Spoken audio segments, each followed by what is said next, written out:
What's up, guys? It's me, Daniel, with VintageMagic.com. No, I'm not driving. Look at this. My legs in the car. If I was driving, I wouldn't be able to do that. Unless I was just awesome, just like the way I am. Alright, so I want to do this video today because it was actually something I've been following for a long time. It's the whole North Korean U.S. tension crisis. I'm sure you guys, a lot of you guys who follow the news have seen that Kim Jong-il, or Un, or whatever the heck he is, has an ICBM developed that could potentially hit the United States. And also, he's threatened now to attack Guam with 4 ICBMs. You're probably wondering, what the hell does this have to do with Magic the Gathering, Daniel? What the hell are you going to talk about? And I like to... I'm listening because I'm going to laugh at you. No Diet Coke today, but ice cream with 2 shots of espresso is delicious. All right, so I'm here to tell you guys today's topic is actually one of the old videos I had about catastrophic events. I am going to put the link below of that video.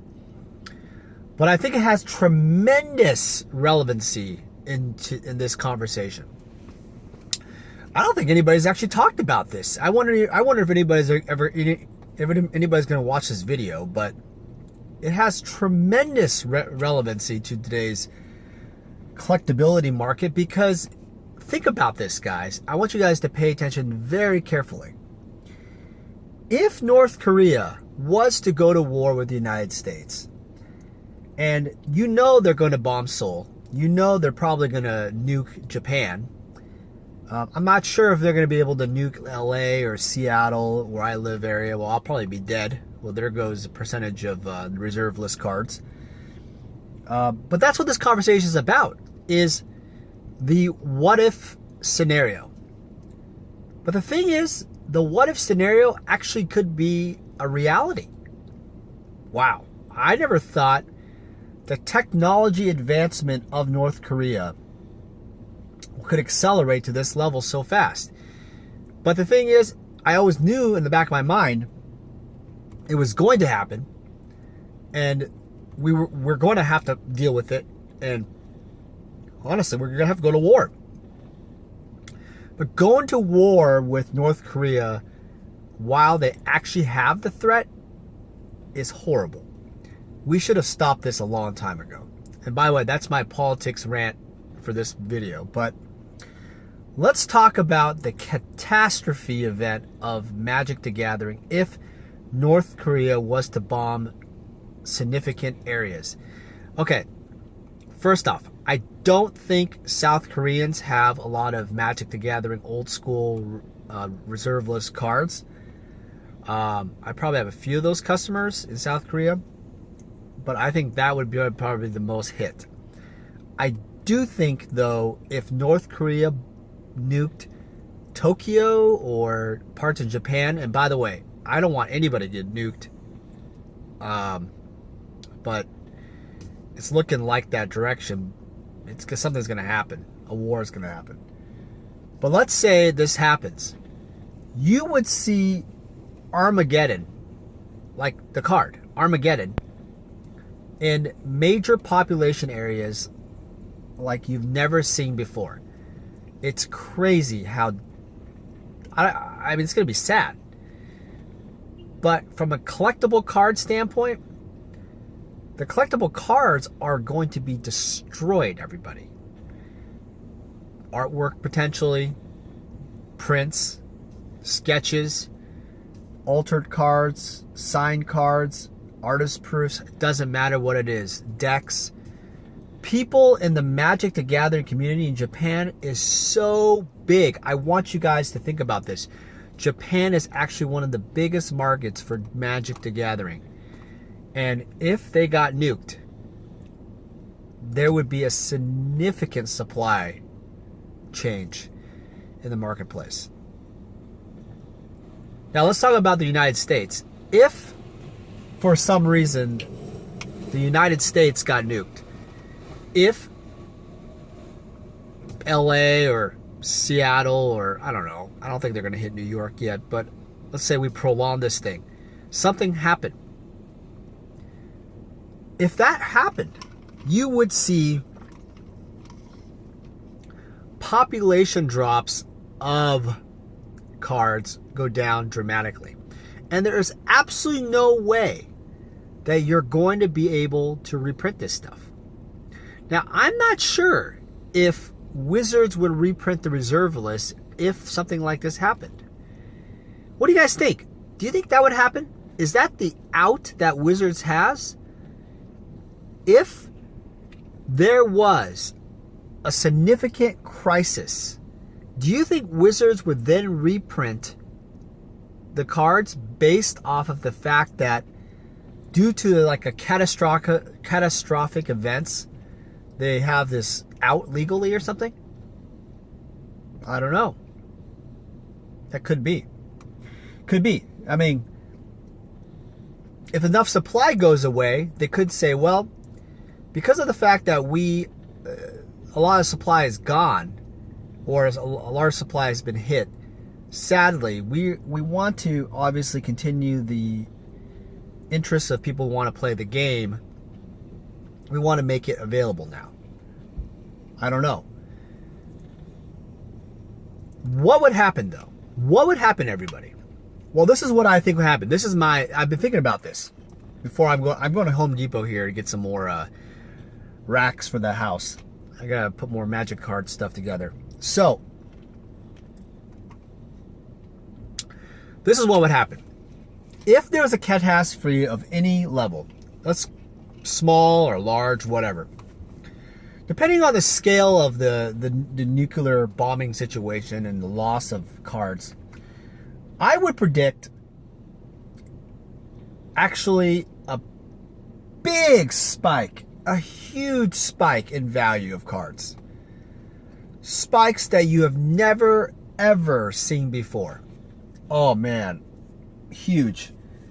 And if it was announced that certain artwork was destroyed, I think that certain artworks, certain artists, if artists passed away, stuff like that, it's Japan or different parts of the country, those specific artists' artwork would spike instantly overnight. And again, I don't want anybody to pass away. I'm just explaining to you the financial repercussions of something really, really relevant, because this could actually, it's not even theoretical anymore, it actually could happen. If North Korea actually has nuclear weapons that can reach to us, what if it hit like a GP going on or something? GP Kyoto, right? The other day was going on. Yeah, it was going on, right? What if they nuked Kyoto while the GP was going on? There was like, what, 10 different Magic artists there? They all got, everybody dies. Do you see my point? There is a catastrophic financial effect that could affect Magic gathering values. Now, I'm not saying let's bet on this. I'm saying what would happen. The prices would go up to a new level that you have never seen before. Let me also put in perspective in this case. Let's say that, remember how we were talking before about the populations of Alpha, the populations of Beta, Arabian Nights, all that. Remember I've said before about graded card populations, stuff like that in the past. Well, if you take away a percentage of that and eliminate it from the industry, what do you think will happen? It will just make things even extremely more valuable. And I'll share with you, there's been historical data throughout the years of art history that paintings from artists, because they were destroyed during, during Hitler time, during war, he destroyed so much amazing art and books and information culture, that the art that is left in history is worth so much more. When you have less historical items, treasures of something, the items that are left and preserved are going to be worth much more valuable. So it presents the point of what I was saying in all my other videos, is that if you talk about old school and then Power 9 dual lands or graded cards, and if something happened to these historical items, because that's what they are, it actually would increase the value of these cards to a new level that we have never seen before. Now,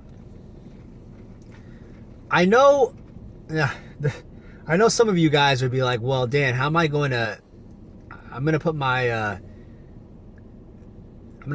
Magic cards in my fireproof safe or in the bank. And guys, I want you guys to Google nuclear bombs and how it works, because these things, the blasts on these things are so strong. Your fireproof safe is not saving no black Magic cards. Also, it really depends on the situation, but obviously, the last thing you're going to save also are your Magic cards in the case of a nuclear attack. You're not going to be running your Magic cards. You're going to be trying to save your kids, or you're going to protect your family. So for those of you who think that you can just somehow preserve your Magic cards out of some catastrophic thing, it's not going to happen. So I feel like the assumption we have to make is that if something does happen, pretty much complete annihilation of those cards in that vicinity are going to be gone. And even the people, which is even worse. What do you guys think? Do you think I'm completely nutso on this? I mean, I've been watching this North Korea guy, this Kim Jong-un or whatever guy, talk about just killing us and bombing us and blah blah blah. I want to hear. Do you guys think we should bomb his ass? Do you think we should preemptive strike him? What do you guys think? This is a non-Magic the Gathering related question here, but what do you guys think? Do you think Trump's doing the right thing here and making these threats? What do you guys think? I personally think, and I'm not gonna, look, I'm not a Republican or a Democrat. I personally think that what's happened with North Korea has gone too far. I think that something needs to be done, and if we don't deal with it, we are completely fucked. I also don't think North Korea should have nuclear weapons, because they're completely too volatile. If we allow them to advance their nuclear weapons program to a new level, even further what they've done already, we will literally be always in threat for the rest of our lives. And what they are doing is trying to keep a regime alive, but they're going to probably lose it because Trump doesn't seem like a guy who's going to allow them to sit around and threaten everybody. What do you guys think? All right, well, I hope this video kind of sparks some interest and start a conversation on catastrophic events, because I was thinking about this on my car ride to the Home Depot here. I was thinking, man, what if shit happened? What if Seoul? What if Tokyo? What if freaking LA, San Francisco, Midwest Chicago, major areas with large populations of Magic the Gathering collectibles destroyed, burned down, nuclear fallout everywhere? What would happen? Man, it would change the landscape of the reserve list collecting. It would change everything. And lucky for us, Rudy from Alpha Investments has a bunker in his house, apparently. And I'm sure it protects from nuclear blasts. So all his all his cards are going to be protected. So imagine that. Imagine if Rudy's cards were the last reserve list cards in existence. I don't know if he's watching this. Possibly. I bet Rudy has like a Taco Bell machine, a Taco Bell maker inside his nuclear bomb fallout shelter. I bet if he's watching, he'd probably smile at that one. All right, guys, take care. You guys have a good weekend. Talk soon.